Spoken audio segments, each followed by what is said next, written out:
શું કે હલી નવરી થઈ જઈ? હા, હું તો ક્યારની થઈ જઈ, અત્યાર સુધી હોય.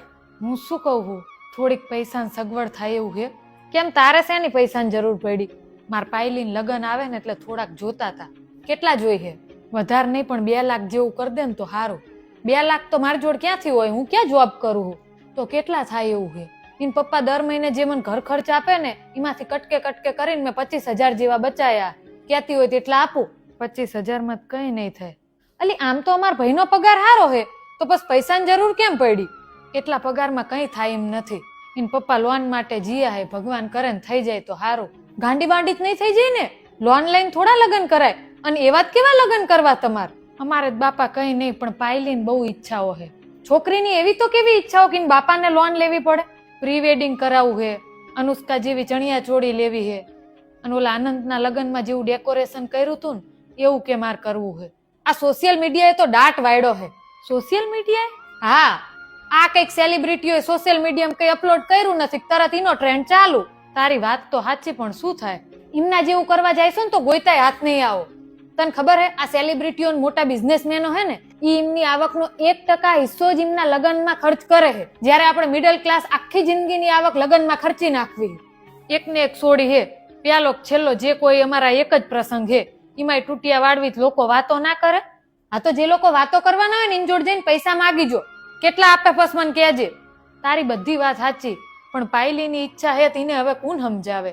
અમે જીયા વર્ષે અમાર સીટુન લગ્ન કર્યા હતા ને, અમારે તો આરામથી અમાર બજેટમાં પતી ગયું હતું. તમાર સીટુ તો સમજદાર હે. હું તને ઈ તો સમજાવું કે પાયલ તો હજુ બાળ બુદ્ધિ કહેવાય. એને શું ખબર પડે? પહેલેથી છોકરાઓને ઘરની આવક, ખર્ચા, ઘર કેવી રીતે ચાલે હે, આ બધું સમજાયું હોય ને તો આજે આ દિવસ ના જોવો પડે. તાર વાત સાચી, પણ ભગવાન કરે હવે લોન મળી જાય તો સારું. હજુ તને કહું કે લગ્નમાં આંધળો ખર્ચો ના કરીશ. ઈ તો લગ્ન કરીને જતી રહેશે અને અમારા ભાઈને જીવવું મુશ્કેલ થઈ જાય છે. અમાર ભગા કાકાને ઓળખસ ને? તમારા કુટુંબમાં થાય ઈ ને? હા, એમના છોકરાના લગ્નના હજુ 2 વર્ષ જ થયા હે. એમને આપણી જેમ ઘરે માપે માપે જ છે, કઈ કરોડપતિ નથી. તો આ લગ્નમાં તું જો ને તો ગાંડો ખર્ચો કર્યો તો. ખર્ચો એટલે કેવો? જો પેલા પ્રી વેડિંગ માટે ઉદયપુર જ્યા, પછી લગ્ન વખતે દરરોજ અલગ અલગ રસમ રાખી, એટલે 5 દિવસ લગ્ન હાલ્યા. હવે 5 દિવસ જેટલા મહેમાન આયા હતા ને બધા માટે હોટલ રાખી હતી. બધાય 5 દિવસ વાહ કરી મજા કરીને જતા રહ્યા. પણ એટલું જ નહીં, સાંભળ હજુ બરાબર લગ્ન આયા ને ત્યારે જ એમને એક ખેતર વેચાણું હતું, એટલે બધા પૈસા લગ્નમાં ઉડાડી દીધા. એવું હતું એમ? વણાક તો હજુ હવે આવે હે, પૂરી વાત તો સાંભળ. આટલો ખર્ચો કરીને લગ્ન કર્યા અને વહુ 1.5 વર્ષ જ ટકી હે, જતી રહીને પિયર. 6 મહિનાથી રિહામણે બેઠી હે. હાય હાય બિચારાને. હવે એમને એમ હતું કે આજ પાછી આવશે, કાલ પાછી આવશે, પણ એ તો છૂટા શેડા માગે હે અને ખોટો કેસ કરીને બેઠી હે. થોડા ઘણા નહીં, 70 લાખ માંગ્યા હે. આ તો બહુ ખોટું થયું.